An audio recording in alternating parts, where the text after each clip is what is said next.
Dirty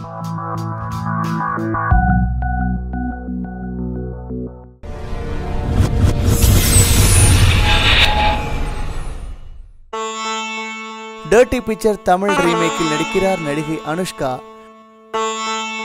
நடிகை வித்யா பாலன், நஸ்ருதீன் ஷா, இம்ரான் ஹாஷ்மி, துஷார் கபூர் மற்றும் பலர் நடித்த திரைப்படம் டர்ட்டி பிக்சர்.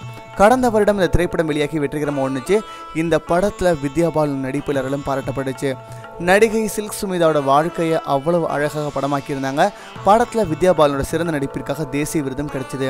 இந்த படத்தில் அவங்க எந்த அளவுக்கு கவர்ச்சி நடிக்க முடியுமோ அந்த அளவுக்கு கவர்ச்சி நடித்து படத்தை படு பயங்கரமாக ஓட உதவி பண்ணாங்க.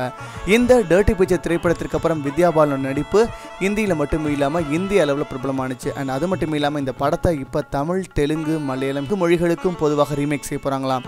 இந்த படத்தில் அனுஷ்கா நடித்தா நல்லாயிருக்கும் அப்படின்னு சொல்லியிருக்காங்க.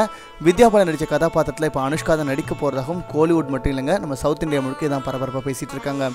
இந்த படத்திற்கு அதீதமான கவர்ச்சி தேவைப்படுது. அது மட்டும் இல்லாமல் ஒவ்வொரு காட்சிகளுக்கும் துணிஞ்சு நடிக்கணும்.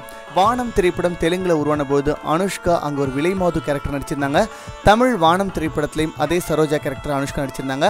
இந்த கதாபாத்திரத்தில் நடிக்க ஒரு துணிவு வேணும், அது ரொம்ப அழகாக அனுஷ்கா நடிச்சிருந்தாங்க.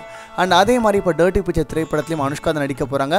கண்டிப்பாக இந்த கதாபாத்திரத்தை இன்னும் சவாலான ஒரு இடத்துக்கு கொண்டு போவாங்கன்னு சொல்கிறாங்க. தென்னிந்திய மொழிகள் அந்த படம் உருவாக போது இந்த படத்தில் இப்போதைக்கு அனுஷ்கா தான் கன்ஃபார்ம் அப்படின்னு எல்லா ஊர்லேயும் பேசிக்கிறாங்க.